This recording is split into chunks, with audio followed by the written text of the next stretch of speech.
कहते हैं कि जब सत्ता बहुत लंबी हो जाती है तो अहंकार उसे अंदर से खोखला कर देता है। असम में वही अहंकार अब भाजपा की दीवारों को छटकाने लगा है। वह असम जिसे अमित शाह और मोदी ने अपना पूर्वोत्तर किला कहा था, अब बगावत की आग में तप रहा है। जहां कभी भाजपा का झंडा हवा में लहराता था, अब वहीं से इस्तीफों की झड़ी लग गई है। 18 नेता एक साथ पार्टी छोड़ गए, यानी एक नहीं, पूरा कुनबा विद्रोह पर उतर आया है। शायद आप लोग हमसे नाराज हैं क्योंकि आप लोग आजकल वीडियो को लाइक और शायद चैनल को सब्सक्राइब बहुत कम कर रहे हैं, जबकि हम तो आपके लिए पहले से ज्यादा ही रिस्क लेते हैं और इस खटारी सरकार से ऐसे ही बेबाक अंदाज में सवाल पूछता रहूंगा। आगे आपकी मर्जी, लेकिन आप इस वीडियो को देख कहां से रहे हैं, कमेंट करके बता दीजिए। और हां, आप अपनी राय भी दे सकते हैं कि अगली खबर किस पर की जाए। आपके लिए कमेंट बॉक्स हमेशा के लिए खुला है। इनमें वह नाम भी है जिसने भाजपा की बुनियाद असम में रखी। पूर्व केंद्रीय मंत्री और 4 बार के सांसद राजेंद्र गोहेन, जो कभी मोदी के साथ मंच साझा करते थे, आज उसी मंच से दूर होकर सवाल उठा रहे हैं। क्या यही वह नया भारत है जिसकी नींव वफादारों की अनदेखी पर रखी गई है? गोहेन का कहना है, भाजपा अब जनता की नहीं, सत्ता की पार्टी रह गई है। एक ऐसा संगठन जो विचारधारा से ज्यादा चेहरों का मोहताज है, और अब वह चेहरा खुद अपने लोगों से नजरें चुरा रहा है। हेमंता विश्व शर्मा, जिन्हें कभी पूर्वोत्तर का चाणक्य कहा गया, अब अपने ही राज्य में घिरते जा रहे हैं। राजनीति में आने के बाद उन्होंने असम को हिंदू मुसलमान के खांचे में बांट दिया। कभी एनआरसी, कभी सीआईए, कभी बांग्लादेश, यही उनका नारा था। लेकिन जनता अब थक चुकी है इस विभाजन की भाषा से। लोग पूछ रहे हैं, विकास कहाँ है, नौकरियां कहाँ हैं, वो पुल, वह सड़कें, वो शिक्षा, सब कहाँ गई? और अब जवाब देने वाला कोई नहीं बचा। अमर उजाला की रिपोर्ट बताती है, राजेंद्र गोहेन और 17 भाजपा नेताओं ने इस्तीफा दे दिया है। उन्होंने पार्टी अध्यक्ष दिलीप सेकिया को पत्र लिखकर कहा, हमने विचारधारा के लिए काम किया था, पर अब पार्टी विचारों की नहीं, चेहरों की हो गई है। यानी भाजपा का वह पुराना जनाधार टूट चुका है। जो लोग कभी अटल आडवाणी के द्वार में खड़े थे, अब वहीं खुद को बेगाना महसूस कर रहे हैं। राजेंद्र गोहेन का गुस्सा यूं ही नहीं है। 3 दशकों तक उन्होंने भाजपा की सेवा की। 1999 से 2019 तक सांसद रहे। 2016 में मंत्री बने, लेकिन 2019 में टिकट ही काट दिया गया। भाजपा ने उन्हें साइडलाइन किया और कांग्रेस ने सीट छीन ली। यह वही गलती है जो कभी कांग्रेस ने की थी। वफादारों को भूलना, सत्ता के लिए नए चेहरे लाना, अब वही गलती भाजपा दोहरा रही है। असम के अंदर की राजनीति अब उबल रही है। पुराने और नए नेताओं में टकराव खुलकर सामने है। हेमंता के समर्थक जयंत बरवा, अजंता नियोग, पीयूष हजारिका भले ही मुस्कुरा रहे हों, पर अंदर से हर कोई जानता है कि पार्टी टूट चुकी है। जमीनी स्तर पर कार्यकर्ता नाराज हैं। विकास ठप पड़ा है और सरकार की सारी ऊर्जा बस प्रचार में खर्च हो रही है।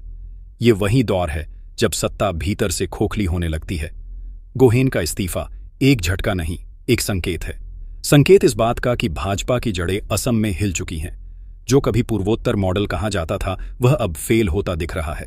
असम में भाजपा की लोकप्रियता मिट्टी की तरह बह रही है, और जब नेता इस्तीफा देते हैं तो वह केवल गुस्से में नहीं, निराशा में जाते हैं। यानी भरोसा अब खत्म हो चुका है। बोडोलैंड टेरिटोरियल काउंसिल के चुनाव नतीजे याद कीजिए। 40 सीटों में भाजपा सिर्फ 5 जीत पाई थी, बाकी 28 सीटें बीपीएफ ने जीत ली थीं।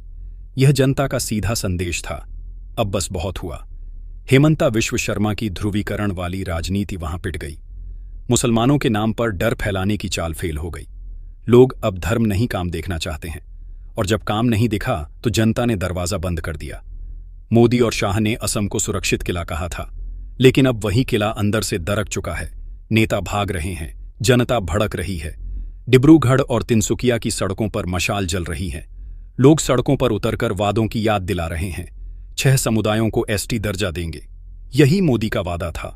साल दर साल गुजर गए, लेकिन दर्जा नहीं मिला। अब जनता ने हाथों में मशाल लेकर जवाब देना शुरू कर दिया है। यह सिर्फ एक आंदोलन नहीं, भरोसे की चिता है। जनता अब उन वादों के अवशेषों पर खड़ी है, जहां कभी सबका साथ, सबका विकास लिखा था।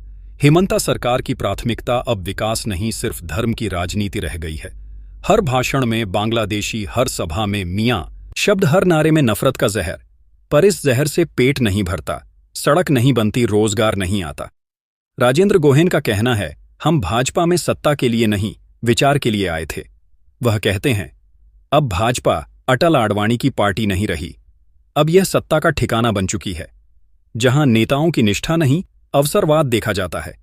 गोहेन न होम समुदाय से आते हैं और अब यही समुदाय सबसे ज्यादा खुद को ठगा महसूस कर रहा है।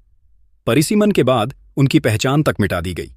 भाजपा ने असम को विकास की प्रयोगशाला कहा था, पर अब वह असंतोष की वे प्रयोगशाला बन चुका है, जहां जनता को हिंदू मुसलमान में बांटकर वोट लिए गए और फिर वादे हवा में उड़ा दिए गए।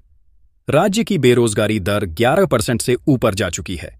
मूल निवासी खुद को हाशिए पर महसूस कर रहे हैं और जो सवाल उठाता है उसे देशद्रोही कह दिया जाता है। क्या यही है नया भारत? हेमंता विश्व शर्मा का जादू अब उतर चुका है। एक समय जो भाजपा के पोस्टर बॉय थे, अब वही भाजपा के लिए बोझ बन गए हैं।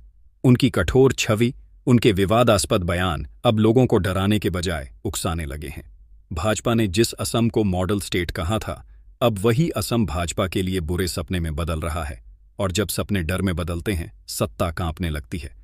असम की राजनीति अब नया मोड़ लेने जा रही है। कांग्रेस, क्षेत्रीय दल और बागी नेता एकजुट हो रहे हैं।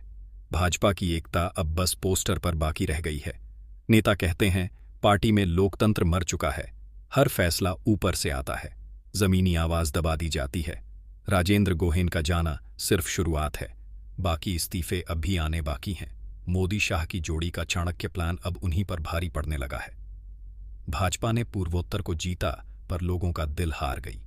धर्म के नाम पर वोट तो मिले, पर भरोसा खत्म हो गया। अब जनता पूछ रही है, भाई कहाँ है वह विकास? और यही सवाल सबसे खतरनाक होता है। असम के लोग अब वादों से नहीं, सच्चाई से जवाब मांग रहे हैं। वह पूछ रहे हैं कि शिक्षा नीति का क्या हुआ, स्वास्थ्य सेवा क्यों चरमरा गई, कृषि संकट पर सरकार चुप क्यों है। हेमंता विश्व शर्मा हर सवाल का जवाब मुसलमानों के नाम पर टाल देते हैं, पर अब जनता यह बहाना नहीं मान रही, क्योंकि पेट धर्म से नहीं, रोजगार से भरता है। गोहेन ने कहा, भाजपा अब असमिया लोगों की दुश्मन बन चुकी है। यह बयान सिर्फ एक नेता का गुस्सा नहीं, बल्कि लाखों असमियों की आवाज है जो अब खुद को ठगा महसूस कर रहे हैं। भाजपा ने बाहरी लोगों को बसाया और मूल समुदायों की जमीन छीनी।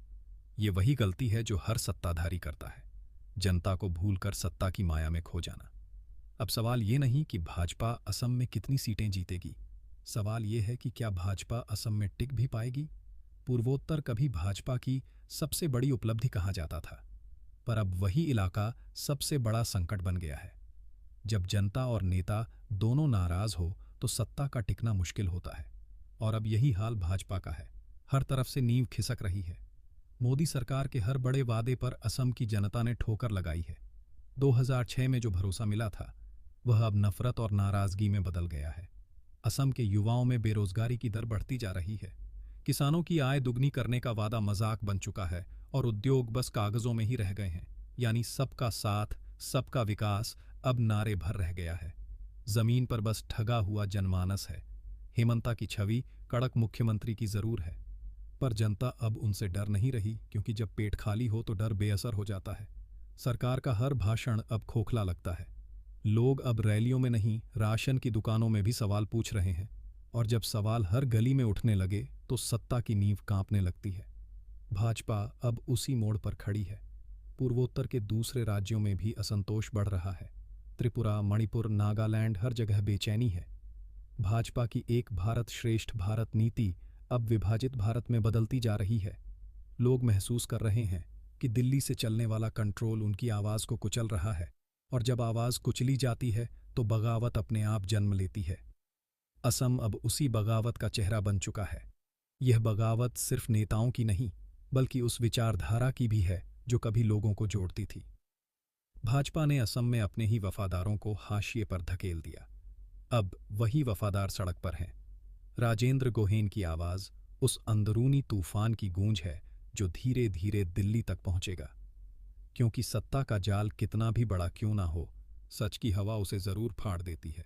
अब सवाल उठता है, क्या भाजपा संभल पाएगी? क्या हेमंता विश्व शर्मा अपना नियंत्रण वापस पा सकेंगे, या फिर यह पूर्वोत्तर से भाजपा की विदाई की शुरुआत है? क्योंकि इतिहास गवाह है, जब जनता नाराज होती है तो राजा का ताज हिल जाता है, और अब जनता सिर्फ नाराज नहीं बल्कि ठगी हुई है। इस बार वोट नहीं, गुस्सा मिलेगा। मोदी शाह की जोड़ी के लिए यह असम का संकट एक चेतावनी है। सत्ता में रहकर अगर जमीनी हकीकत भूल जाओ तो जनता याद दिला देती है। राजेंद्र गोहेन का इस्तीफा सिर्फ एक दस्तावेज नहीं, यह भाजपा की आत्मा पर लगी चोट है, और यह चोट धीरे धीरे बाकी राज्यों में भी महसूस होगी, क्योंकि सत्ता का सूरज जब डूबता है तो छाया लंबी होती है। असम का यह घटनाक्रम एक बड़े बदलाव की दस्तक है, जहां जनता, नेता और सच्चाई एक साथ खड़े हैं। भाजपा की नया अब हिचकोले खा रही है और लहरें उसे तट से दूर खींच रही हैं। वो जो अजय भाजपा कहीं जाती थी, अब उसी की नींव दरक रही है। सवाल अब ये नहीं कि असम में कौन जीतेगा, सवाल यह है कि भाजपा खुद से कैसे बचेगी। आज के लिए इतना ही। जय हिंद, जय भारत, जय संविधान।